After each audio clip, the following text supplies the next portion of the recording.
ॐ सहना भवतु सहनौ भुनक्तु सह वीर्यङ्करवावहै तेजस्विनावधीतमस्तु मा विद्विषावहै। ॐ शान्ति शान्ति शान्तिः। शङ्करं शङ्कराचार्यं केशवं बादरायणं सूत्रभाष्यकृतौ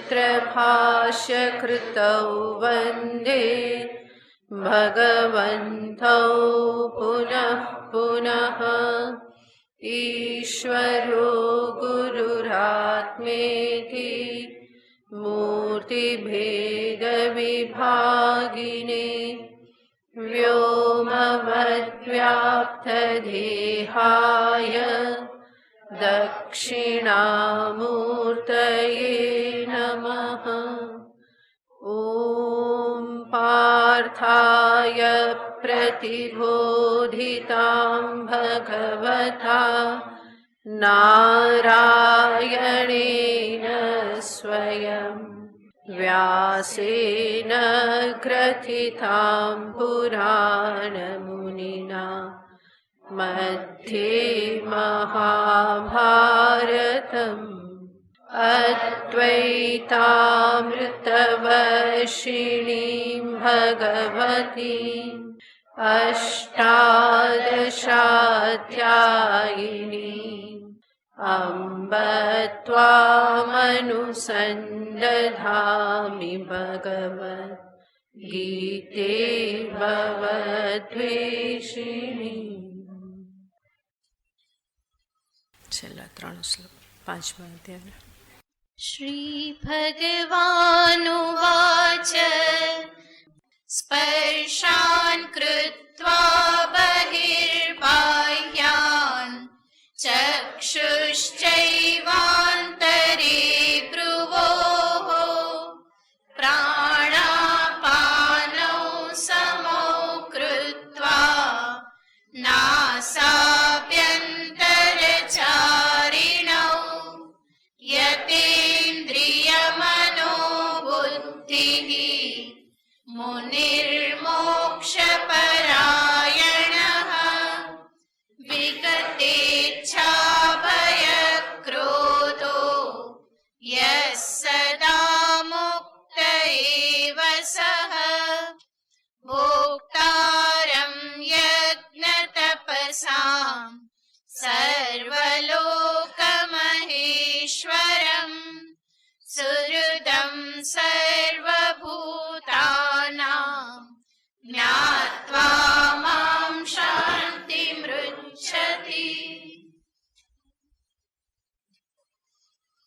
છઠ્ઠા અધ્યાયનું નામ ધ્યાનયોગ અથવા તો આત્મસંયમ યોગ।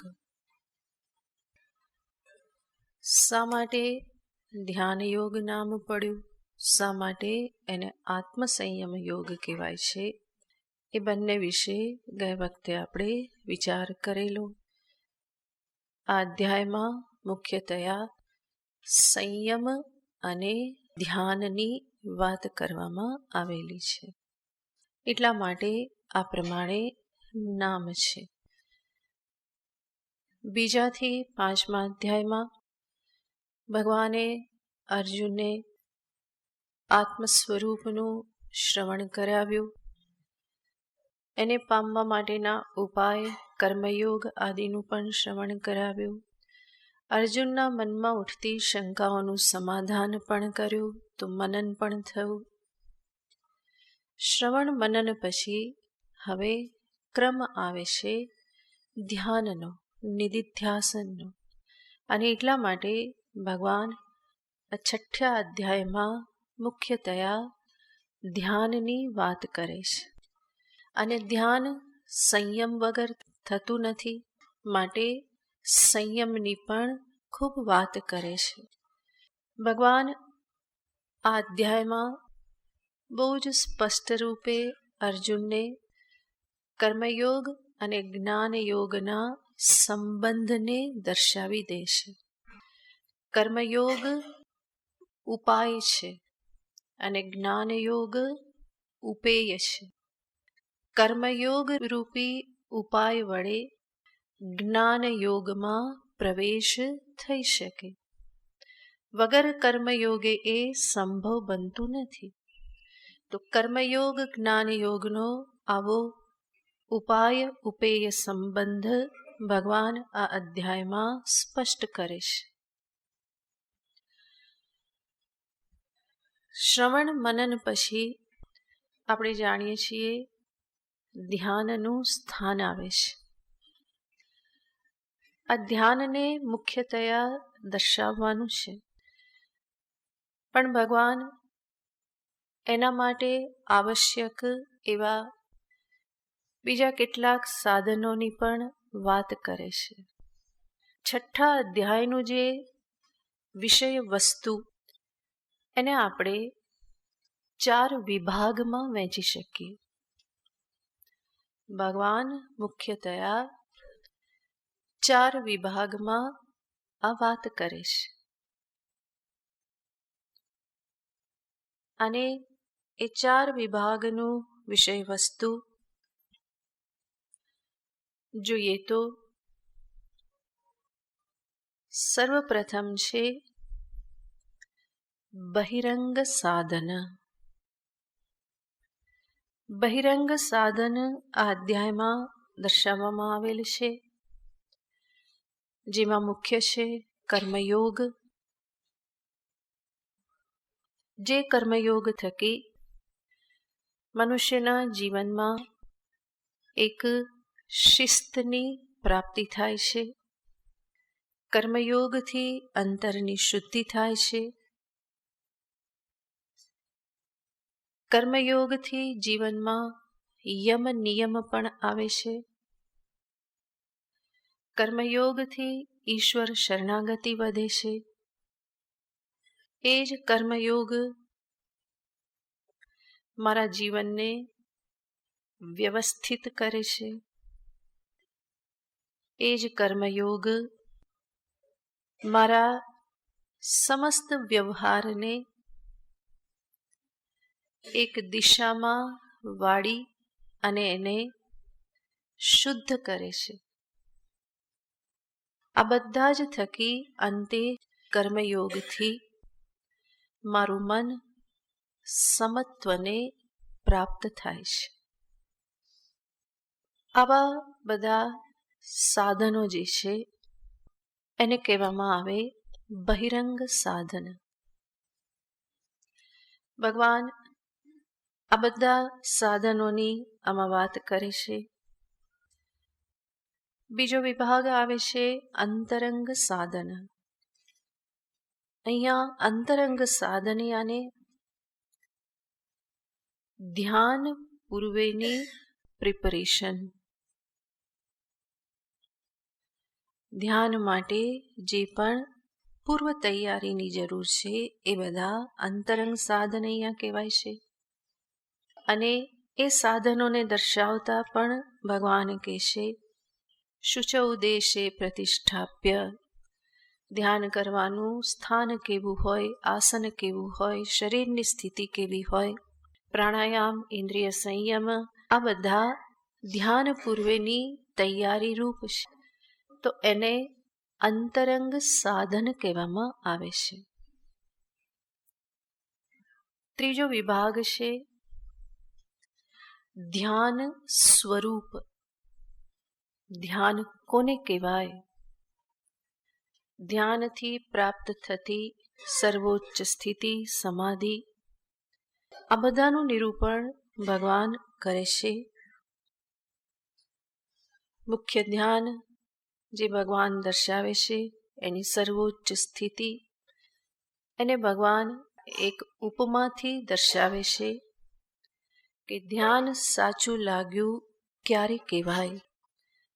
તો ભગવાન એને કહેશે નેંગતે યદા. દીપક જેવી રીતે વાયુરહિત સ્થાનમાં કેવો સ્થિર હોય, એમાં કોઈ ચલન રહેતું નથી.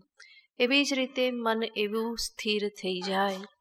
નૈંગતે સોપમા સમા, તો એ જે ઉપમા જે આપવામાં આવેલી છે એ સમાધિ અવસ્થાને દર્શાવવા માટે છે. તો આ થયું ધ્યાનનું સ્વરૂપ. અને ચોથો વિભાગ છે ધ્યાનના ફળનું કથન. ધ્યાનના ફળનું કથન. આ 4 વિભાગ છે. પણ અહીંયા ધ્યાન રાખવાનું છે કે અમુક શ્લોક સમૂહને સામે રાખીને એવા ચોખ્ખા વિભાગ નથી. એટલા માટે હું એવું ના કહી શકું કે પહેલા શ્લોકથી 15મા શ્લોક સુધી આ છે, 16મા શ્લોકથી 27મા શ્લોક સુધી આ છે, એવું નહીં કહી શકાય. પણ એક એક શ્લોકને જ્યારે આપણે જોઈએ તો આપણે આ 4માંથી કોઈ એક સમૂહમાં એ શ્લોકને આપણે મૂકી શકીએ, કોઈ એક કેટેગરીમાં. તો સમસ્ત અધ્યાયમાં જેટલા શ્લોક છે એને આપણે આ 4 કેટેગરીમાં મૂકી શકીએ. તો સ્પષ્ટ વિભાગ નથી, પરંતુ એના પર ચિંતન કરતા, શ્લોકનું તાત્પર્ય જોતા આપણે અંતે નક્કી કરી શકીએ કે આ શ્લોક બહિરંગ સાધનને દર્શાવે છે, આ અંતરંગ સાધનને દર્શાવે છે, આ ધ્યાન સ્વરૂપને દર્શાવે છે, આમાં ધ્યાન ફળનું કથન કરેલું છે. આવી રીતે આપણે એને મૂકી શકીએ. તો મુખ્યતયા આ 4 વિષયનું ભગવાન નિરૂપણ કરે છે. તો એ દ્રષ્ટિએ જોઈએ તો આ અધ્યાય જે છે એ બહુ જ મહત્વનો અધ્યાય બની રહેશે. એટલું જ નહીં, અર્જુનનો પ્રશ્ન પણ આમાં આવે છે, એનો ઉત્તર પણ ભગવાન દર્શાવે છે. અભ્યાસેન તુ કૌંતેય વૈરાગ્યેણ જ ગૃહ્યતામ. એટલું જ નહીં, આ ધ્યાન સાધના કરતા કરતા વચ્ચે શરીર છૂટી ગયું તો ફરી એની ગતિ કેવી રીતે થાય છે એને પણ ભગવાન આમાં દર્શાવે છે. તો આ રીતે અનેક વિષય છે. વિસ્તૃત આ અધ્યાય છે, એના વિષયો પણ ઘણા વિસ્તૃત છે. પણ મુખ્ય વિષય છે ધ્યાન, ધ્યાનના સાધન, ધ્યાનનું સ્વરૂપ અને ધ્યાન ફળનું કથન. ધ્યાનના સાધનોથી ધ્યાનની તૈયારી થાય. ધ્યાનથી ધ્યાનના ઇમિડિયેટ પૂર્વ પહેલાં જ શું તૈયારી કરવાની હોય એ પણ ધ્યાનના સાધનો બની રહેશે. કોઈને પ્રશ્ન થાય કે આટલી બધી તૈયારી શું કરવાની? ધ્યાન કરવું હોય તો બેસી જવાનું, આંખો બંધ કરો, પલાઠી વાળીને બેસી ગયા, સીધા બેસો, બસ ધ્યાન કરવા માટે બેસી ગયા. વાત તો સાચી, શરીર તો બેસી જશે પણ મન બેસશે નહીં. માટે મનને તૈયાર કરવાને અર્થે આ બધી જ તૈયારી કરવી પડે છે. ધ્યાન એ એટલી સરળ સાધના નથી. બધું સમેટીને બેસવું પડે, એકાગ્ર થવું પડે, જગતને, પરિવારને, વિષયોને મનમાંથી કાઢવા પડે, મન ખાલી ખમ કરવું પડે, ત્યારે એમાં પરમાત્માનું ધ્યાન કરવું એ સંભવ બને.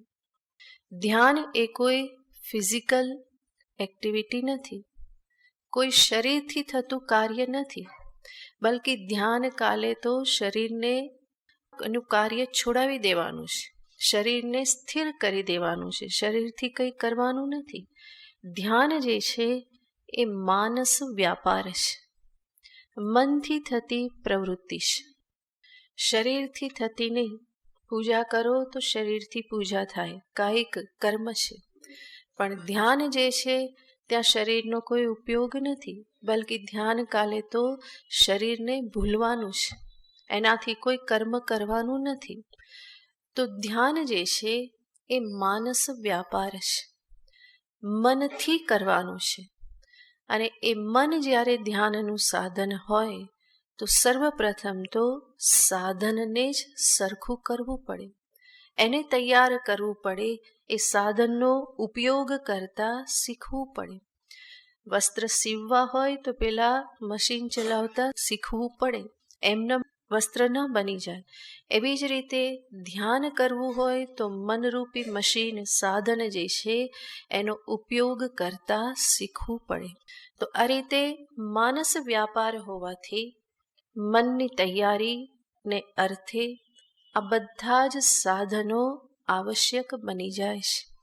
ધીમે ધીમે એ બધા સાધનોનું અનુષ્ઠાન કરતા કરતા મન શાંત સમાહિત થાય છે. એ ધ્યાન કરવાને માટે ઉન્મુખ બને છે. નહીં તો તૈયારી ન હોય તો મનમાં ધ્યાન માટેનો જ વિરોધ થશે. બેસવાની જ તૈયારી નથી. શરીર તો કહીએ તો બેસી જાય, પરંતુ મન બેસવા તૈયાર હોતું નથી. અને એટલા માટે જ મોટાભાગના લોકો ધ્યાન કરી શકતા નથી. ધ્યાન કરવાનો સમય હોય છતાં પણ એ સમય શેમાં વ્યતીત કરવા ઈચ્છે છે? કોઈને કંઈક કામ કરવું, કંઈક ને કંઈક કરવું એ વધારે ગમે છે. સ્થિર બેસવું ગમતું નથી, તો મનની તૈયારી હોતી નથી. તો સર્વપ્રથમ તો ધ્યાનને અર્થે મનમાં વિરોધ જ હોય છે. એ વિરોધને દૂર કરવો પડે. વિરોધની જગ્યાએ ધ્યાન માટેની અભિમુખતા, એ કરવા માટેનો ઉત્સાહ મનમાં લાવવો પડે. તો એના અર્થે આ બધી જ સાધના છે. વળી મન સૂક્ષ્મ છે અને પકડવું પણ કઠિન છે. વસ્તુને પકડી અને ભગવાનને અર્પણ કરી દઈએ, પણ મન તો એવું પકડાતું નથી. એવી રીતે એને અર્પણ કરી શકાતું નથી. તો મન અતિ સૂક્ષ્મ છે, એને પકડવું બહુ કઠિન છે. એને પકડતા જ પહેલાં તો શીખવું પડે. અને એ મનને જો પકડતા શીખવામાં આવે તો પછી મનરૂપી સાધનથી ધ્યાન સાધના કરવી સંભવ બને. અને એ અભ્યાસ કરતા કરતા ધીમે ધીમે એના પર સંયમ પણ પ્રાપ્ત કરી શકાય. તો એવું મન અંતે ધ્યાનને માટે અનુકૂળ બને છે. અને એને અર્થે જ બધી તૈયારી કરવી પડે છે. જો એ તૈયારીની આવશ્યકતા ન હોત તો ભગવાન કૃષ્ણ આટલો પ્રયત્ન શા માટે કરત? આ બધા સાધનોનો ઉપદેશ શા માટે આપત?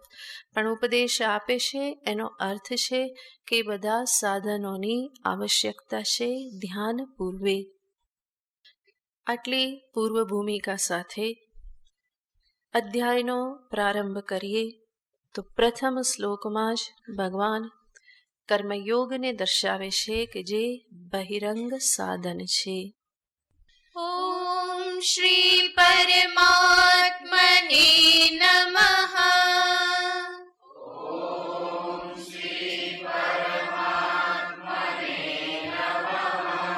અથ ષષ્ઠોऽધ્યાયઃ.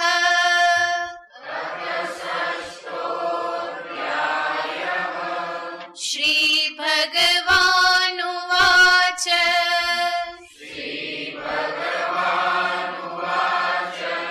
અનાશ્રિત કર્મફલम्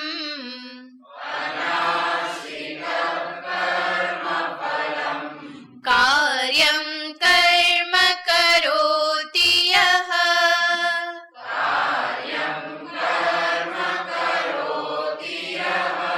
સ સંન્યાસી ચ યોગી ચ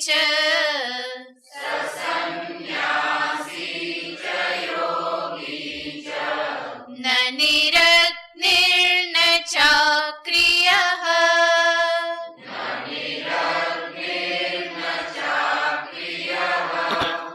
અનાશ્રિત કર્મફલम् કાર્યં કર્મ કરોતિ યઃ સ સંન્યાસી ચ યોગી ચ ન નિરગ્નિર્ન ચાક્રિયઃ. ભગવાન સર્વપ્રથમ કર્મયોગને દર્શાવે છે અને એમાં પણ કર્મયોગીની પ્રશંસા કરે છે. ભગવાન કર્મયોગીને સંન્યાસી જ કહી દે છે. અર્જુનના મનમાં સતત દ્વંદ્વ ચાલતું રહ્યું, કર્મયોગ કે સંન્યાસ. ભગવાન અર્જુનની આ સ્થિતિને જાણે છે અને ભગવાન એ પણ જાણે છે કે અર્જુન કર્મયોગના અધિકારી છે. હજુ કર્મ સંન્યાસ ધારણ કરી સંપૂર્ણ નિવૃત્તિપરાયણ જીવન કેવળ શ્રવણ મનન નિધિધ્યાસનમાં વ્યતીત કરે એવા પ્રકારની હજુ મનોસ્થિતિ અર્જુનની નથી. તો ભગવાન ઈચ્છે છે કે અર્જુન કર્મમાં પ્રવૃત્ત થાય, પણ અર્જુનના મનમાં આ દ્વંદ્વ રહે છે, કર્મયોગ શ્રેષ્ઠ કે જ્ઞાનયોગ શ્રેષ્ઠ. ભગવાનની દ્રષ્ટિએ જ્ઞાન શ્રેષ્ઠ છે, કર્મ તો એટલા શ્રેષ્ઠ નથી. જ્યાયસી ચેત કર્મણસ્તે, સ્વયં અર્જુને 3જા અધ્યાયમાં કહ્યું હતું કે આપના મતે તો જ્ઞાન શ્રેષ્ઠ છે, તો પછી મને કર્મમાં શા માટે ધકેલો છો? તો આ બધું અર્જુનના મનમાં રહેલું છે. ભગવાને અનેક વખત હિન્ટ આપેલી છે કે અર્જુન તું કર્મનો અધિકારી છે. નિયતમ કુરુ કર્મત્વમ કર્મજ્યાયો હ્યકર્મણઃ, ભગવાન 3જા અધ્યાયમાં જ એને કહે છે. એ પછી પણ ભગવાન અનેક વખત કહી ચૂક્યા છે આડકતરી રીતે. 2જા અધ્યાયમાં તો ભગવાને વારંવાર કહેલું છે કે તું કર્મ કર, કર્મણ્યેવાધિકારસ્તે યુધ્યસ્વ વિગત જ્વરઃ તસ્માત યુધ્યસ્વ ભારત. અનેક વખત ભગવાન કહી ચૂક્યા છે, પણ અર્જુનના મનની શંકા એકદમ નિવૃત્ત થતી નથી. મનમાં બેસી ગયેલું છે કે કર્મયોગી કરતા જ્ઞાનયોગી શ્રેષ્ઠ છે, અને એક વખત ખબર પડે કે આ શ્રેષ્ઠ છે તો બધા પોતાને શું સમજે? શ્રેષ્ઠ જ સમજે. કોઈ સમજે નહીં કે હું આનો અધિકારી નથી, હું તો આનો જ છું. તો ભગવાન અર્જુનના મનમાંથી આ બધી શંકાઓ એકદમ નિર્મૂળ કરવા માંગે છે. 6ઠા અધ્યાયમાં ભગવાન એકદમ સ્પષ્ટ કહી દેવાના છે, એવી સ્પષ્ટ રૂપે કે પછી અર્જુનને પૂછવાની જરૂર નહીં રહે. શરૂઆતમાં ભગવાન કર્મયોગની પ્રશંસા કરે છે અને ભગવાન કહેશે અનાશ્રિત કર્મ ફલમ કાર્યમ કર્મ કરોતિ યહ. જે કાર્ય કર્મ કરે છે, કાર્ય કર્મનો અર્થ છે કર્તવ્ય કર્મ, જે કર્મ કર્તવ્ય રૂપે પ્રાપ્ત થયેલું છે. કાર્યમ કર્મ કરોતિ, શાસ્ત્રોક્ત કર્મ કે જે વર્ણાશ્રમ વ્યવસ્થાના આધારે પ્રાપ્ત થાય છે. અર્જુન ક્ષત્રિય છે, ધર્મયુદ્ધ કરવું એ એના માટે કાર્ય કર્મ છે, કર્તવ્ય કર્મ છે. આજના સમયમાં જોઈએ તો શાસ્ત્રોક્ત કર્મને તો કોઈ એવું સ્થાન રહ્યું નથી. ત્રૈવર્ણિક કરતા હોય એવું છે નહીં. યજ્ઞ યાગાદિ કંઈ, અગ્નિહોત્ર સંધ્યા વંદનાદિ કંઈ કર્મો બહુ થતા નથી. તો આજના સમયમાં જોઈએ તો કાર્ય કર્મનો અર્થ, કર્તવ્ય કર્મનો અર્થ છે જે સમાજમાં મને જે સ્થાન પ્રાપ્ત થયેલું છે એ સ્થાનના આધારે મને કેટલીક જવાબદારીઓ પણ પ્રાપ્ત થાય છે. કુટુંબ પ્રત્યે, સમાજ પ્રત્યે, રાષ્ટ્ર પ્રત્યે, જ્યાં જ્યાંથી મને કંઈક લાભ થાય છે તો ત્યાં મારા માટે કંઈક કર્તવ્ય પણ મને પ્રાપ્ત થાય છે. તો એ મારા માટે કર્તવ્ય કર્મ છે. જ્યાંથી પણ મને લાભ થાય છે ત્યાં કંઈક પાછું વાળવું એ મારું કર્તવ્ય કર્મ છે. તો એવું કર્તવ્ય કર્મ કુટુંબ પ્રત્યે હોઈ શકે, સમાજ પ્રત્યે હોઈ શકે, રાષ્ટ્ર પ્રત્યે હોઈ શકે, પૂરા યુનિવર્સ પ્રત્યે પણ હોઈ શકે, ગામ પ્રત્યે હોઈ શકે. તો આ જે પણ સ્થાનમાં હું છું ત્યાંથી મને જે પણ કર્તવ્ય જવાબદારી પ્રાપ્ત થાય છે તો એને કહેવાય કાર્યમ કર્મ. જે પણ મને ફરજ પ્રાપ્ત થાય છે, ફરજ પણ શું છે? કર્તવ્ય કર્મ.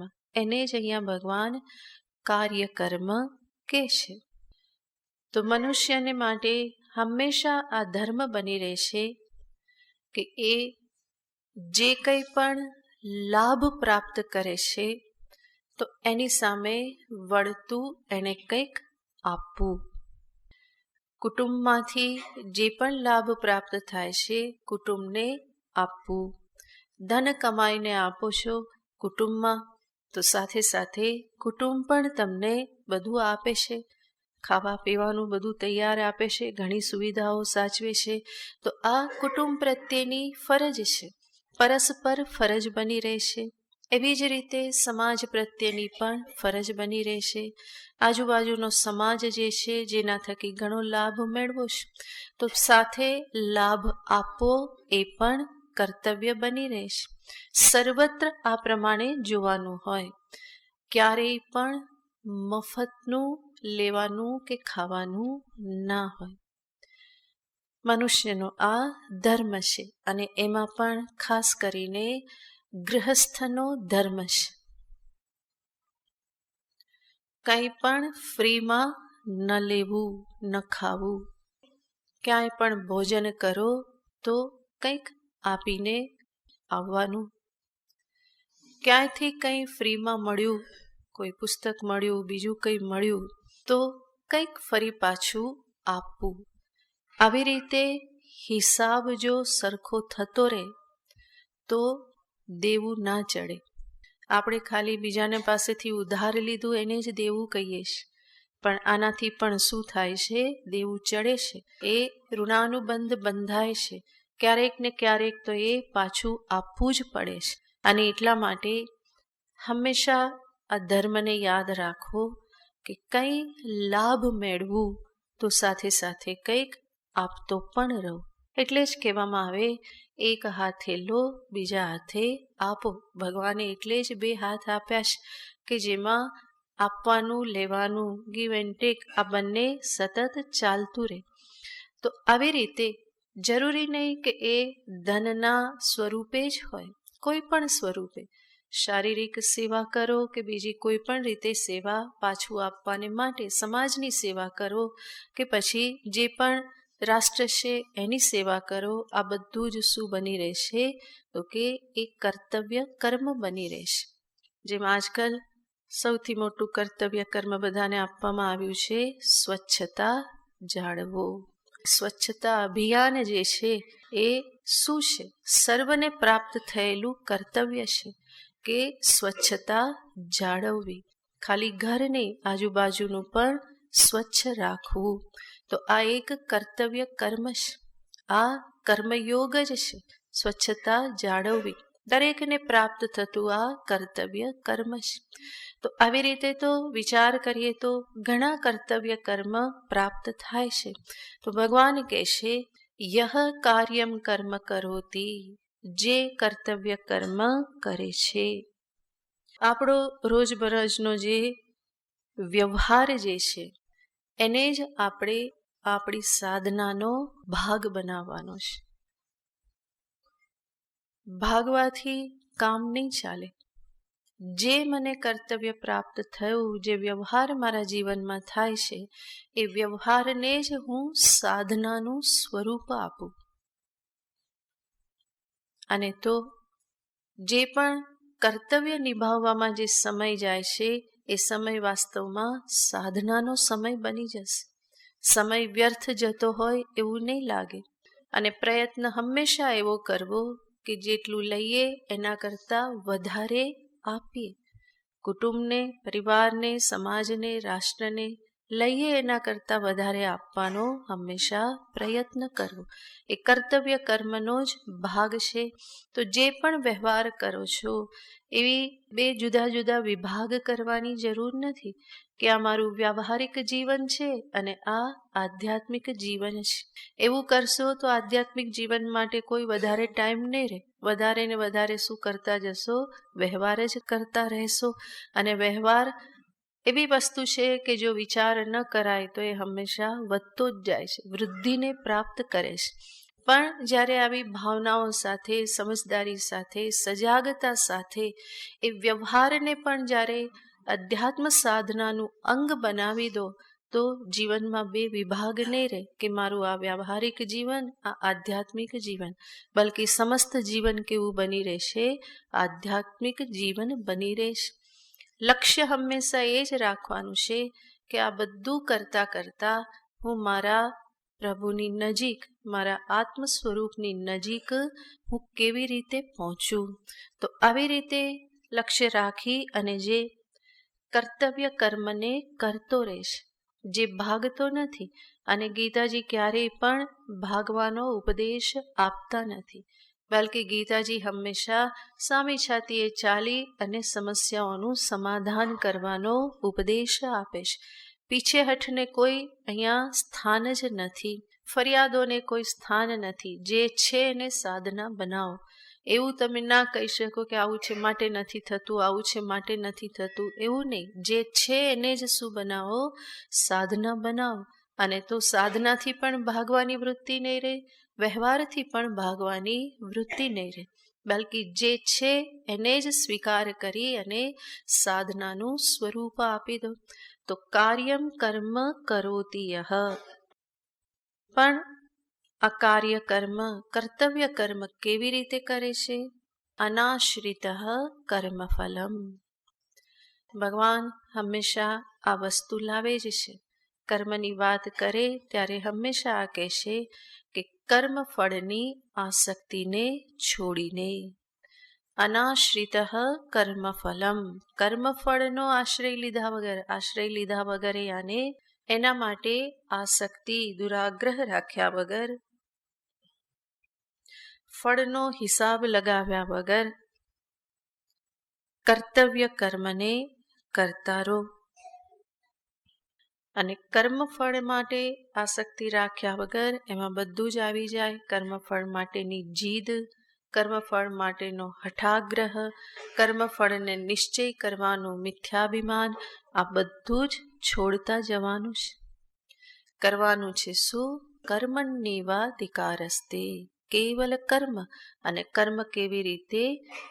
અનાશ્રિત કર્મફલમ, આવી ભાવનાથી, ઈશ્વરાર્પણ ભાવનાથી. મુખ્યતયા વિચારવાનું એ જ છે, ઈશ્વરે મને કેટલું બધું આપેલું છે, તો હું એને મારા તરફથી જેટલું પણ પાછું વાળી શકાય એવું તો છે જ નહીં, પણ એમના પ્રત્યે કૃતજ્ઞતા અભિવ્યક્તિ રૂપે એક અહોભાવ અભિવ્યક્ત કરવાના પ્રયોજન સાથે હું મારા કર્મને કરતો રહું.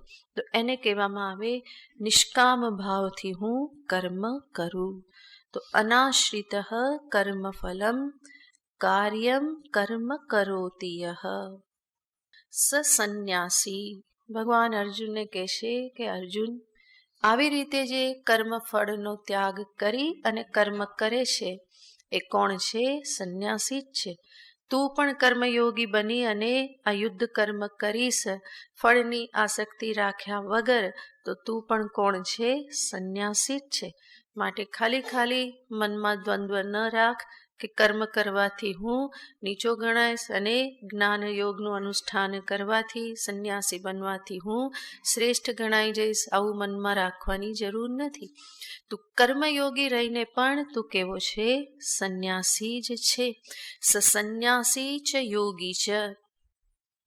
સંન્યાસી જે છે, વાસ્તવ સંન્યાસી, એ સંન્યાસી કોણ છે? તો કે જે કર્મ ત્યાગી છે, જેણે વિધિવત કર્મનો ત્યાગ કર્યો છે. અને કર્મયોગી કોણ છે? તો કે કર્મફલ ત્યાગી છે. બંને કેવા છે? ત્યાગી તો છે જ, બંનેમાં ત્યાગ સમાન છે. માટે ભગવાન કહેશે સંન્યાસી ચ યોગી ચ, એ જ સાચો સંન્યાસી અને એ જ યોગી છે. ન નિરગ્નિર ન ચાક્રિય, જે નિરગ્નિ યાને જેને અગ્નિ કર્મ છોડી દીધેલું છે. આપણા શાસ્ત્રીય કર્મ જે છે એ શાસ્ત્રીય કર્મમાં હંમેશા અગ્નિ હોય છે. હવન યજ્ઞ આદિ કરવાના હોય છે.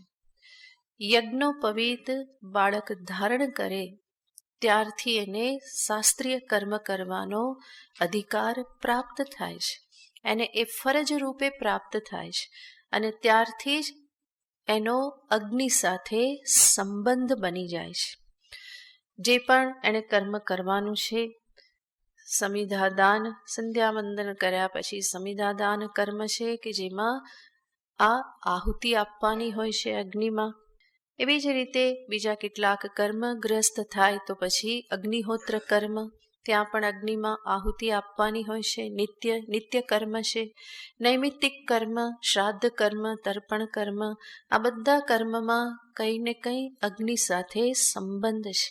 નાના મોટા કોઈને કોઈ હવન કરવાના રહે છે. તો અગ્નિનો સંબંધ પહેલેથી થઈ જાય છે. એ સંબંધ ક્યારે છૂટે છે? તો કે એક તો સંન્યાસ લે ત્યારે એ સંબંધ છૂટે છે. આ બધા કર્મમાંથી એને શાસ્ત્ર વિધિવત છુટ્ટી આપે છે. સંન્યાસી બનવું એનો અર્થ શું? શાસ્ત્રીય કર્મથી રિટાયર્ડ થવું. આ રિટાયરમેન્ટ ક્યાંથી? શાસ્ત્રીય કર્મથી. તો શાસ્ત્રીય કર્મ હંમેશા યજ્ઞ સંબંધી હોય છે. જે સંન્યાસ ન લે એવા ગૃહસ્થ જે છે એનો અગ્નિ સાથેનો સંબંધ શાસ્ત્ર કહેશે પ્રમાણે એણે જે ગ્રસ્થાશ્રમ વખતે જે અગ્નિકર્મ સ્વીકારેલું, અગ્નિહોત્ર આદિ જેને પ્રાપ્ત થાય છે, એ અગ્નિ એના ઘરમાં હંમેશા પ્રજ્વલિત હોય છે. અને ક્યારેક બુઝાઈ જાય તો એના માટે પ્રાયશ્ચિત કરી અને ફરી બીજાના ઘરેથી અગ્નિને લાવવામાં આવે છે. પણ બને ત્યાં સુધી પ્રયત્ન એવો જ હોય કે અગ્નિ હંમેશા પ્રજ્વલિત રહે. તો એક વખત અગ્નિ પ્રજ્વલિત થઈ તો પછી એ બુઝાતી નથી. અને એ જ અગ્નિ જેની જીવનભર ગ્રસ્થ ઉપાસના કરે, યજ્ઞયાગાદી રોજ કરે, એ જ અગ્નિથી એનો અગ્નિ સંસ્કાર પણ થાય છે. તો વિચાર કરો, આ જે પરંપરા જે છે એ પરંપરા કેટલી ઉત્કૃષ્ટ વિલક્ષણ પરંપરા છે. એ જ અગ્નિને પ્રજ્વલિત રાખી અને એમાં હોમ હવન કરવાનો અધિકાર પિતા પુત્રને આપીને જાય છે. તો આ રીતે સમસ્ત જીવન જે છે એ અગ્નિ સંબંધી જીવન છે. જીવતે જીવ એ અગ્નિ કર્મનો ત્યાગ કરવો હોય તો એના માટે શાસ્ત્રનું સર્ટિફિકેટ જોઈએ. અને એ સર્ટિફિકેટ છે સંન્યાસ દીક્ષા. તો સંન્યાસ વખતે અગ્નિ કર્મનો ત્યાગ થાય છે. એટલા માટે સંન્યાસીને કહેવાય છે નિરગ્નિ, જેના જીવનમાંથી અગ્નિકર્મ, અગ્નિ સંબંધ આજે છે એ છૂટી ગયેલો છે. હવે એ કેવો થઈ ગયો? નિરગ્નિ. અક્રિય, શાસ્ત્રીય કર્મથી એને મુક્તિ મળેલી છે. તો ભગવાન અહીંયા એ જ શબ્દ વાપરે છે, ન નિરગ્નિ ન ચાક્રિય. ભગવાન કહે છે કર્મફળની અપેક્ષા રાખ્યા વગર જે કર્તવ્ય કર્મ નિરંતર કરે છે એ સસન્યાસી. એ કોણ છે? સંન્યાસી છે. ન નિરગ્નિ ન ચાક્રિય, જે કેવલ નિરગ્નિ થયો કે કેવલ કર્મને જેણે છોડી દીધા એ જ માત્ર સંન્યાસી નથી. તો સંન્યાસી થઈને પણ શું કરવું પડે છે? શ્રવણ, મનન, નિધિધ્યાસન. કારણ કે સંન્યાસ શેના માટે છે? આત્મજ્ઞાનની પ્રાપ્તિને માટે છે. આ બધા જે શાસ્ત્રીય કર્મ કરવાના હોય, જે વૈદિક જીવન જીવે તો એનો કેટલો બધો સમય આ સર્વ કર્મ કરવામાં જાય છે. પછી એને આત્મ સાધના, ધ્યાન આદિ કરવા, શ્રવણ મનન કરવાનો સમય મળતો નથી. અંતરમાં જિજ્ઞાસા ઉત્પન્ન થઈ, વૈરાગ્ય ઉત્પન્ન થયો, જગતમાંથી હવે કર્મ કરીને કંઈ મેળવવા જેવું નથી લાગતું. તો એવી વ્યક્તિ એ સર્વ વ્યવહારમાંથી મુક્તિ મળે અને એમાંથી પ્રાપ્ત થતો સમય એ પોતાની આત્મ સાધનામાં વ્યતીત કરી શકે, એ સુવિધા આપવાને અર્થે આપણા શાસ્ત્રમાં સંન્યાસ આશ્રમ છે. તો આવી રીતે સંન્યાસ લઈ અને શ્રવણ મનન આદિ પણ કરવાના રહેશે. પણ ભગવાન કહેશે જે કેવલ નિરગ્નિ થયો કે અક્રિય થયો એ જ માત્ર સંન્યાસી નથી, કર્મયોગી પણ કોણ છે? સંન્યાસી છે. કારણ કે બંનેમાં શું છે? ત્યાગ બંનેમાં સમાન છે. એક કર્મ ત્યાગી છે અને બીજો કર્મફળનો ત્યાગી છે. કર્મફળ ત્યાગી એ કર્મયોગી, કર્મ ત્યાગી એ સંન્યાસી. તો ભગવાન અર્જુનને કહેશે કે અર્જુન, તું કર્તવ્ય કર્મ કરીશ તો તું પણ કોણ છે? સંન્યાસી જ છે. માટે અહીંથી જઈ અને ભગવા કપડાં ધારણ કરવાનો આગ્રહ ન રાખ, ભિક્ષાટન કરવાનો આગ્રહ ન રાખ. તું તારું કર્તવ્ય પાલન નિષ્કામ ભાવે કરે તો તું પણ કોણ છે? સંન્યાસી જ છે. સંન્યાસી ચ યોગી ચ ન નિરગ્નિર ન ચાક્રિયઃ. સમસ્ત ગીતા શાસ્ત્રમાં ભગવાન આ ઉપદેશ આપતા જ રહેશે. તમે સાંભળો છો, બીજા અધ્યાયથી ભગવાન ફરી ફરીને કર્મ કેવી રીતે કરવા એને બતાવતા રહેશે. કારણ કે મૂલતઃ કર્મ બંધનકારી છે. કર્મણા બધ્યતે જંતુઃ. પણ એ જ કર્મને જ્યારે ઈશ્વરાર્પણ ભાવનાથી કર્મફળ માટેની આસક્તિ રાખ્યા વગર જ્યારે એ કર્મ કરવામાં આવે તો એવા કર્મ જીવના કલ્યાણને અર્થે નિમિત્ત બની જાય છે. ભગવાન જાણે છે કે કર્મ તો કરવાનો જ છે જીવ. જ્યારે કર્મ એ કરવાનો જ છે તો સારી વસ્તુ છે કે એ કર્મને એવી રીતે કરતા શીખી જાય કે જેના પરિણામે કર્મનું બાંધવાનું જે સામર્થ્ય જે છે એ સામર્થ્ય ન રહે. કર્મ કરવા છતાં પણ બંધનકારી કર્મ બંધન ઊભું ન કરી શકે એવી જે કળા ભગવાન દર્શાવે છે જીવોને માટે, એ જ છે કર્મયોગ. અને આનું નિરૂપણ ભગવાન ફરી ફરીને કરતા રહેશે. એક પણ અધ્યાય એવો નથી કે જેમાં ભગવાન ના કહેતા હોય કે ફળની અપેક્ષા વગર નિસ્વાર્થ ભાવે તું કર્મ કર. તો દરેક વખતે આ ઉપદેશ ભગવાન આપતા જ રહેશે. કારણ કે આવી રીતે કરેલા કર્મથી સાધકનું મન ધ્યાનને માટે તૈયાર થાય છે, જ્ઞાન યોગને માટે તૈયાર થાય છે. સીધો સીધો જંપ લગાવી શકાતો નથી. જે માર્ગ નિશ્ચિત કરવામાં આવ્યો શાસ્ત્ર થકી એ માર્ગ પર જ ચાલવું પડે. ત્યાં કોઈ મનમાની ચાલતી નથી. તો ધ્યાન યોગ, જ્ઞાન યોગમાં પ્રવેશ કરવાને માટે મન યોગ્ય હોવું જોઈએ. અને મનની એ યોગ્યતા આ બધી તૈયારીથી જ પ્રાપ્ત થાય છે. સમત્વની પ્રાપ્તિ થાય છે. મન સાપેક્ષ સમતામાં રહે તો જ એ જ્ઞાનની સાધના કરી શકે. તો આ દ્રષ્ટિથી ભગવાને કર્મયોગનો ઉપદેશ આપ્યો છે.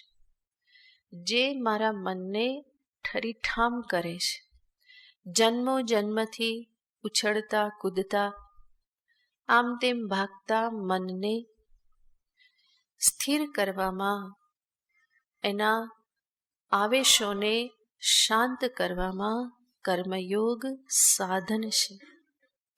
મનમાં જ્યારે તીવ્ર પ્રત્યાઘાતો ઉઠતા રહેતા હોય તો એવું મન ધ્યાન કરી શકતું નથી. જ્યારે વારંવાર મનમાં આક્રોશ આવતા હોય, ક્રોધનો આક્રોશ, કામનો આક્રોશ, લોભ, મહ, મદ, માત્સર્ય, તીવ્ર રાગ, તીવ્ર દ્વેષ, આ બધું મનમાં જો ઉઠતું રહેતું હોય તો એવું મન ધ્યાનમાં આગળ વધી શકતું નથી. કર્મયોગ મને એ શીખવાડે છે કે કેવી રીતે આ આવેગોને ખાળવા, કેવી રીતે આ આવેગોથી હું મારા મનને મુક્ત રાખી શકું. તો જ અંતે આગળ શ્રવણ થઈ શકે, મનન થઈ શકે અને ધ્યાનમાં પણ પ્રવેશ થઈ શકે. તો આ રીતે ભગવાન આ શ્લોકમાં કર્મયોગીને સંન્યાસી કહી અને એની સ્તુતિ પ્રશંસા કરે છે. જરૂર સંન્યસ્ત જીવન શાસ્ત્રીય દ્રષ્ટિએ શ્રેષ્ઠ કહેવામાં આવે છે અને એટલા માટે જ ભગવાન અર્જુન કે જે કર્મયોગના અધિકારી છે એ કર્મયોગીની પ્રશંસા કરે છે, એને સંન્યાસી રૂપે દર્શાવીને. કોઈની પણ પ્રશંસા કરવી હોય, સરખામણી કરીને પ્રશંસા કરવી હોય તો કેવી રીતે કરવામાં આવે? એનાથી જે શ્રેષ્ઠ હોય એની સાથે એની સરખામણી કરવામાં આવે. જેવી રીતે કોઈ સારું ગાતું હોય તો એને કહેવામાં આવે કે તું તો લતા મંગેશકર જ છે. તો આ શું કહેવાય? આ એ ગાનારની પ્રશંસા કરી કહેવાય, કારણ કે ગાયનમાં એ શ્રેષ્ઠ છે. તો જે શ્રેષ્ઠ છે એની સાથે સરખામણી કરી અને જે ગાય છે એની સ્તુતિ કરવામાં આવે. એવી જ રીતે અહીંયા સંન્યાસી શ્રેષ્ઠ છે એની સાથે કર્મયોગીની સરખામણી કરી અને એને કહેવામાં આવે છે કે આવો કર્મયોગી એ તો સંન્યાસી છે. તો આવું કહી અને કર્મયોગીની સ્તુતિ કરવામાં આવે છે. આવી સ્તુતિ કરી તો પણ હજુ અર્જુનને બરાબર લાગ્યું નહીં. એટલા માટે ભગવાન હવે બીજા શ્લોકમાં કહેશે કે જે સંન્યાસ અને જે યોગ આ બંને એક જ છે. ભગવાન એક કરીને કહી દે છે. આગળ શું કહ્યું હતું? સંન્યાસી કર્મયોગી એ કર્મયોગી સંન્યાસી જ છે એવું કહી દીધું, પણ હજુ અર્જુનને સંતોષ નહીં થતો હોય માટે આગળ ભગવાન બંનેને એક કરીને જ કહે છે કે અર્જુન આ બંનેમાં કોઈ ભેદ નથી, હવે તો તું શાંત થઈ જા, હવે તું એક નિશ્ચય કરી લે. તો બીજો શ્લોક. યમ સંન્યાસમિતિ પ્રાહુઃ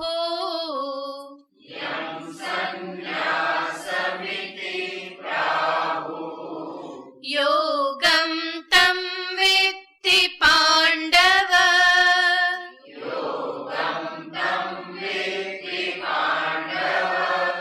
નૈહ સંન્યસ્ત સંકલ્પો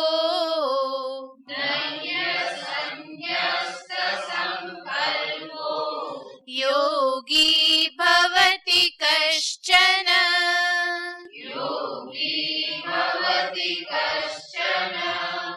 યમ સંન્યાસમિતિ પ્રાહુઃ યોગમ તમ વિત્તિ પાંડવ નૈહ સંન્યસ્ત સંકલ્પો યોગી ભવતિ કશ્ચન. હે પાંડવ, યમ સંન્યાસમ ઇતિ પ્રાહુઃ યોગમ તમ વિદ્ધિ. જેને સંન્યાસ કહેવામાં આવે છે એ જ શું છે? યોગ છે.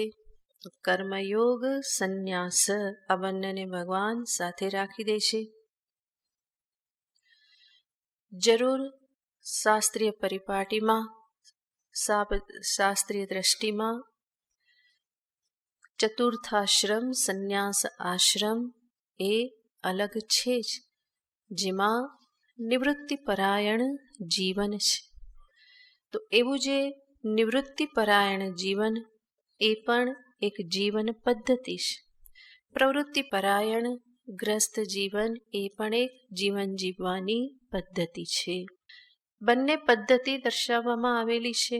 લોકેસ્મિન વિવિધા નિષ્ઠા પુરા પ્રોક્તા મયા નગ જ્ઞાનયોગેન સાંખ્યાનામ કર્મયોગેન યોગિનામ.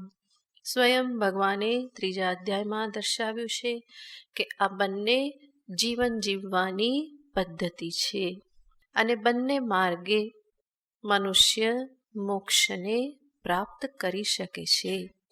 ગ્રસ્થાશ્રમ થકી પણ આગળ વધી અને મોક્ષને પ્રાપ્ત કરી શકે, સંન્યાસ પણ મોક્ષને માટે છે. તો આ પદ્ધતિ દર્શાવવામાં આવેલી જ છે, જેમાં સંન્યાસનો પણ સ્વીકાર છે જ. પણ કહેવામાં આવે છે કે જ્ઞાન સાધનાને માટે સંન્યસ્ત જીવન એ વધારે અનુકૂળ જીવન છે. જો મન તૈયાર હોય તો, માનસિક પરિપક્વતા ન આવી હોય, પૂર્ણ વૈરાગ્ય ન આવ્યો હોય તો ગ્રસ્થ જીવન એના માટે યોગ્ય છે. ગ્રસ્થ જીવનમાં રહી ધીરે ધીરે એ મનને તૈયાર કરે, અંતે વૈરાગ્ય પ્રાપ્ત કરે અને આત્મસાધના કરીને મોક્ષ પામે. વધારે વૈરાગ્ય આવી જાય તો સંન્યાસ ગ્રહણ કરી લે, ન ગ્રહણ કરે તો પણ ગ્રસ્થાશ્રમમાં રહી અને ધીમે ધીમે બધા વ્યવહારોથી નિવૃત્ત થતો જાય અને પોતાના સમયને એ આત્મસાધનામાં લગાવે. ઘરમાં રહીને જ જે પણ ઉપદેશ આપવામાં આવે છે એ પ્રમાણે જીવન જીવે, અંતે જ્ઞાન થકી મોક્ષને પામે. એ સંન્યાસીને માટે તો એ જ લક્ષ્ય છે, એના માટે જ એણે ભેખ ધારણ કરેલો છે. તો આ બંને જીવન છે, બંને પદ્ધતિ છે, બંને મોક્ષ પ્રાપ્ત કરાવે છે. છતાં પણ સંન્યસ્ત જીવન જે છે એ અનુકૂળ જીવન કહેવામાં આવે છે.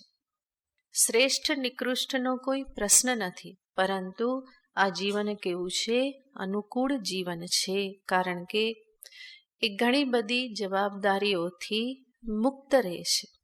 ગ્રસ્થાશ્રમની અનેક જવાબદારીઓમાં વચ્ચે વચ્ચે સાધના ખોળંગાતી જાય. કંઈક થઈ ગયું, વેવાઈ ગુજરી ગયા તો ભાગવું જ પડે. કોઈ હોસ્પિટલમાં રહી ગયું, કોઈને ક્યાંય પ્રસંગ છે તો આ તો નજીકના છે, જવું જ પડશે, નહીં તો ખોટું લાગી જશે. આવું બધું સંન્યાસીએ વિચારવું ના પડે કે નહીં જઈએ તો ખોટું લાગી જશે, એવું કંઈ વિચારવું ના પડે. અને એવા બધા વ્યવહારોમાંથી એને મુક્તિ મળી જાય છે. તો એ બધો સમય એ પોતાની સાધનામાં વ્યતીત કરી શકે છે. તો આ રીતે એ જીવન એક અનુકૂળ જીવન છે કે જેમાં શમ, દમ, ઉપરતિ, તિતિક્ષા, શ્રદ્ધા, સમાધાન આ સાધન ચતુષ્ટયને બને ત્યાં સુધી પૂર્ણ માત્રામાં પ્રાપ્ત કરવાની સંભાવના સંન્યસ્ત જીવનમાં અધિક છે. એટલા માટે એને મોક્ષને માટે અનુકૂળ જીવન પદ્ધતિ કહેવાય છે. ભગવાન ગીતાજીમાં ફરી ફરીને પ્રવૃત્તિ લક્ષણ ધર્મને પ્રાધાન્ય આપે છે. કારણ કે ભગવાન કૃષ્ણ જેને સંભળાવી રહેલા છે એ શિષ્ય કે શ્રોતા કોણ છે? અર્જુન છે, કે જે હજુ સંન્યાસને માટે પરિપક્વ નથી, જે ગ્રહસ્થ છે અને હજુ મનને એણે તૈયાર કરવાનું છે. એટલા માટે ભગવાન અર્જુનને સામે રાખી અને મોટે ભાગે ગીતાજીમાં પ્રવૃત્તિ લક્ષણ ધર્મને પ્રાધાન્ય આપે છે. નિવૃત્તિ લક્ષણ ધર્મને પ્રાધાન્ય આપે છે ઉપનિષદ શાસ્ત્ર. ગીતા શાસ્ત્રમાં ભગવાન મોટે ભાગે પ્રવૃત્તિ લક્ષણ ધર્મને પ્રાધાન્ય આપે છે. કારણ કે જેને સંભળાવે છે એની એ અવસ્થા છે. એટલું જ નહીં, મોટા ભાગના લોકો સેના અધિકારી હોય છે, એ જ માર્ગના પ્રવૃત્તિ માર્ગના અધિકારી છે. એટલા માટે જ સંન્યાસીઓની સંખ્યા કેટલી અને ગ્રસ્તની સંખ્યા કેટલી આ હોલમાં પણ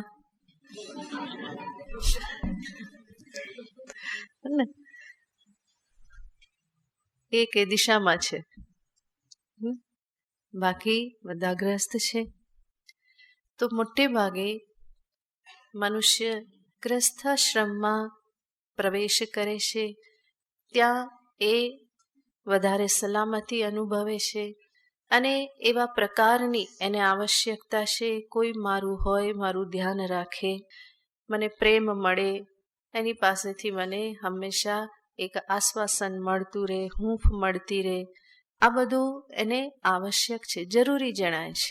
અને એટલા માટે મોટાભાગના લોકો એ જીવનને અપનાવે છે.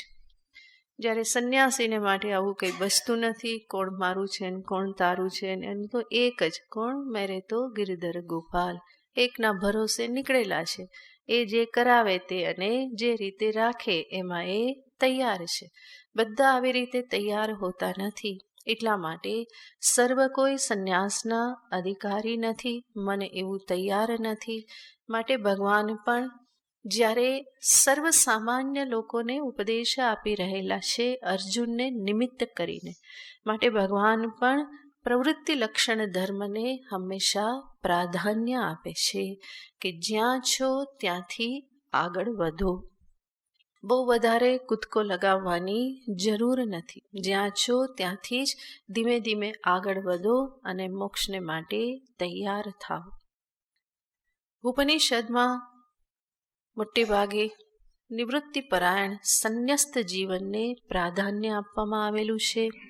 કારણ કે ઉપનિષદનો અધિકારી શ્વેતકેતુ, નચિકેતા કે પછી શૌનક આ બધા અધિકારી છે કે જે બહુ જ વૈરાગ્ય આદિથી, જિજ્ઞાસા આદિથી ભરપૂર છે. તો એવા અધિકારીઓ ઉપનિષદના છે, માટે ત્યાં નિવૃત્તિપરાયણ સંન્યસ્ત જીવનની મહિમા પ્રાધાન્ય છે. ગીતાજીમાં હંમેશા પ્રવૃત્તિ લક્ષણ ધર્મને પ્રાધાન્ય આપવામાં આવેલું છે. ભગવાન અહીંયા કહેશે યમ સંન્યાસમ ઇતિ પ્રાહુહુ હે પાંડવ તમ યોગમ વિદ્ધિ. જે સંન્યાસ છે એને જ તું શું જાણ? યોગ પણ જાણ. કઈ રીતે? ત્યાગ સામાન્યના આધારે. સંન્યાસમાં કર્મ ત્યાગ છે અને કર્મયોગમાં કર્મ ફળનો ત્યાગ છે. તો સંન્યાસી પણ ત્યાગી છે, કર્મયોગી પણ ત્યાગી છે. બંનેમાં ત્યાગ જે છે એ સમાન છે. અને એટલા માટે ભગવાન કહેશે સંન્યાસ અને યોગ કેવા છે કે એક જ છે. જે સંન્યાસ જેને કહેવામાં આવે છે એ જ શું છે? યોગ પણ છે. અને આગળ ભગવાન શબ્દ વાપરે છે નહીં અસન્યસ્ત સંકલ્પ યોગી કશ્ચન ભવતી. મુખ્ય વસ્તુ કહેવામાં આવે છે સંકલ્પ ત્યાગ. સંન્યાસી જે છે એ પણ સંકલ્પ ત્યાગ કરે છે અને કર્મયોગી જે છે એ પણ કર્મ ફળના સંકલ્પનો ત્યાગ કરે છે. સંન્યાસી સંકલ્પનો ત્યાગી છે. કર્મયોગીએ પણ અંતે તો એ બાજુ જ આગળ જવાનું છે. તો કર્મયોગી શેનો ત્યાગ કરે છે? કર્મફળ વિષયક સંકલ્પનો ત્યાગ કરે છે. નિષ્કામ ભાવથી કર્મ કહેવામાં આવે છે. તો ત્યાં પણ ફલ વિષયક સંકલ્પનો ત્યાગ છે. ભગવાન કહેશે નહીં અસન્યસ્ત સંકલ્પ. જેના સંકલ્પ છૂટ્યા નથી એ વાસ્તવમાં યોગી ન ભવતી. કશ્ચન યોગી ન ભવતી. એ યોગી પણ થતો નથી. તો સંન્યાસીને માટે મુખ્ય છે સંકલ્પ ત્યાગ. અને સંન્યાસી સમાન જ યોગીએ પણ જો રહેવું હોય કર્મયોગીએ, તો કર્મયોગીએ પણ શું કરવું પડે? ફલ વિષયક સંકલ્પનો ત્યાગ કરવો પડે. તો ત્યાગ બંનેમાં સમાન છે, સંકલ્પ ત્યાગ પણ બંનેમાં સમાન છે. તો ભગવાન સંન્યાસ અને કર્મયોગી આ બંનેની સમાનતા દર્શાવે છે. અર્જુનના મનમાંથી શંકાનું નિરાકરણ કરવાને માટે. તો નહીં અસન્યસ્ત સંકલ્પ કશ્ચન યોગી ભવતી. સંસાર ત્યાગ આ મુખ્ય વસ્તુ છે. સંન્યાસી સ્પષ્ટ રૂપે શું કરે છે? સંન્યાસ ધારણ કરી સંસાર ત્યાગ કરે છે. ગૃહસ્થ જે છે એનો સંસાર યાને શું છે? અનેક પ્રકારના સંકલ્પો.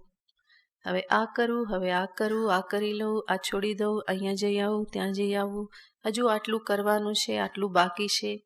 આ અનેક પ્રકારના સંકલ્પોથી એ ગ્રસ્ત હોય છે. તો ગ્રહસ્થે પણ ધીમે ધીમે કર્મયોગનું અનુષ્ઠાન કરી અને શું બનવાનું છે? આ સંકલ્પ સંન્યાસી, સંકલ્પના સંન્યાસી બનવાનું છે. સંન્યાસીએ તો બનવાનું જ છે, પણ ગ્રહસ્થે પણ શું કરવાનું છે? સંકલ્પ સંન્યાસી બનવાનું જ છે. કર્તવ્ય કર્મનું પાલન કરે. જેમ જેમ આગળ વધે, આગળ જતા સંતાનને જવાબદારી સોંપે અને પોતે ઘરમાં રહી અને વાનપ્રસ્થ બની રહે. આગળ જતા ઘરમાં રહીને જ સંન્યાસી પણ બની રહે. તો આ ગ્રહસ્થનો માર્ગ છે મોક્ષ પ્રાપ્તિનો. અને જેવી રીતે એ ગ્રહસ્થમાંથી વાનપ્રસ્થ બને, એનો અર્થ ઘણા બધા સંકલ્પો છૂટી જાય છે. કર્મયોગ કરતી વખતે જ આ સંકલ્પ છોડવાનો અભ્યાસ થઈ જાય છે. સર્વત્ર એ શું જુએ છે? ઈશ્વરની ઈચ્છા જુએ છે. ઈશ્વરની ઈચ્છા બલિયસી. મારે સંકલ્પ શું કરવાનો? પ્રભુનો જે સંકલ્પ એ જ મારી ઈચ્છા, એની જે આજ્ઞા એ જ મારી ઈચ્છા. તો આ જે કર્મયોગની સાધના જે ગ્રસ્થાશ્રમમાં થાય, એમાં પણ ધીમે ધીમે શું થતું રહેશે? સંકલ્પો ધીમે ધીમે છૂટતા જાય છે. તો સાધનાનું સ્વરૂપ જ એ છે. કર્મીમાંથી કર્મયોગી બનવું હોય તો શું કરવાનું છે? ઈશ્વરાર્પણ ભાવથી કર્મ કરો, કર્મફળની અપેક્ષા જીદ રાખ્યા વગર. તો ત્યાંથી જ આ એને અભ્યાસ કરાવવામાં આવે છે. ફલ વિષયક સંકલ્પને છોડતા જાઓ. ધીમે ધીમે ધીમે ધીમે એ ચાલુ થાય તો ધીમે ધીમે વધતું જાય. પહેલાં ભગવાનના મંદિરે જતા હતા તો શેના માટે જતા હતા? કંઈ ને કંઈ માગવા માટે. આમ કરી દેજો, તેમ કરી દેજો, આટલું જોઈ લેજો, જરૂર આમ કરી દેજો. તો આ ભગવાનની પાસે જતા હતા દર્શન કરવા માટે. પણ એની સાથે સાથે શું રહેતું હતું? હંમેશા આ લિસ્ટ રહેતું હતું. કામનાઓ જે છે એનું લિસ્ટ રહેતું હતું. જેમ જેમ ખબર પડી કે હંમેશા કર્મ ભક્તિ આ બધું કેવી રીતે કરીએ? નિષ્કામ ભાવથી, ઈશ્વરાર્પણ ભાવથી. અને તો પછી એ આદત છૂટી જાય કે ભગવાનને પ્રણામ કરીએ તો કંઈક માગવાનું જ હોય. આજે મનમાં બેઠેલું હતું એ છૂટી જાય. મંદિર આવતા પહેલા જ સંકલ્પ થાય કે પ્રભુ તારી પાસે આવું છું, મંદિરે જઈ આવું, જેથી કરીને આ કામ ઠેકાણે પડી જાય. અભ્યાસ કરે તો ધીમે ધીમે આ આદત છૂટે છે. પહેલાં માગવા માટે જ જતા હતા અને હવે પ્રભુ પ્રત્યે પ્રીતિના કારણે જવું, પ્રભુ પ્રત્યે પ્રસન્નતા વ્યક્ત કરું, પ્રભુ પ્રત્યે અહોભાવ કૃતજ્ઞતા વ્યક્ત કરું. ભગવાનને થેન્ક યુ કહેવા માટે હું ક્યાં જઉં? મંદિરમાં જઉં. પહેલાં માગવા માટે જ. તો આ આખું પરિવર્તન થઈ જાય છે. સંકલ્પ આવી રીતે ધીમે ધીમે છૂટે છે. આ એક દ્રષ્ટાંત થયું કે મંદિર જતી વખતે પછી બીજું એક કર્મ લેવાનું કે આ કર્મ પણ હું કેવી રીતે કરું? નિષ્કામ ભાવથી કરું. ફરી ત્રીજું કર્મ લેવાનું, ત્યાં પણ એ ભાવનાનું પરિવર્તન કરવાનું. તો એક એક કર્મમાંથી શું થતું જાય? સંકલ્પ જે છે એ છૂટતા જાય. અને પરિણામે કર્મયોગી કેવો બને? સંકલ્પ સંન્યાસી. ભગવાન કહેશે આવા ફલ વિષયક સંકલ્પોને છોડ્યા વગર, સંન્યાસ કર્યા વગર કોઈ યોગી પણ બનતું નથી. સંન્યાસી તો સંકલ્પ છોડ્યા વગર બનતો જ નથી. યોગી પણ સંકલ્પને છોડ્યા વગર કર્મી કર્મયોગી બનશે નહીં. તો ભગવાન ફરી કહેશે કે અર્જુન, કર્મયોગી અને સંન્યાસીમાં આ પણ સામ્ય રહેલું છે. માટે જે સંન્યાસી છે એ કોણ છે? યોગી છે. જે યોગી છે એ સંન્યાસી છે. ભગવાન બધું સમાન કરી દેશે. અર્જુનને થાય આ ભગવાન મને ગમે તે કરીને મનાવી જ લે છે, પણ હજુ બરાબર અંદર બેસતું નથી. પહેલાં કહી દીધું લોકેસ્મિન દ્વિવિધા નિષ્ઠા, 2 પ્રકારની નિષ્ઠા. અને હવે શું કહે છે? યમ સંન્યાસમિતિ પ્રાહુ યોગમપી તમ વિદ્ધિ. સંન્યાસ એ જ યોગ છે અને યોગ છે એ જ સંન્યાસ છે. તો અર્જુનને થાય કે આ ભગવાન થોડી વારમાં કે આ બંને જુદું છે, ફરી થોડી વારમાં કે બંને એક જ છે, કે આ કોઈક રીતે મને મનાવી જ લે છે. તો આવી રીતે ભગવાન અર્જુનના મનોભાવ જુએ તો હવે ભગવાનને લાગે છે કે અર્જુન પણ હવે હું જે કહું એને બરાબર સાંભળવાને માટે આટલા સમયમાં તૈયાર થઈ ગયા છે. અને એટલા માટે હવે આગળ ભગવાન અર્જુનને એવો ઉપદેશ આપે છે કે જેના થકી અર્જુનના આ સંશય સંપૂર્ણપણે ટળી જાય. જેને પછી જોઈશું. ॐ पूर्णमदः पूर्णमिदं पूर्णात् पूर्णमुदच्यते पूर्णस्य पूर्णमादाय पूर्णमेवावशिष्यते ॐ शान्ति शान्ति शान्तिः हरिः ॐ श्रीगुरुभ्यो नमः हरिः ॐ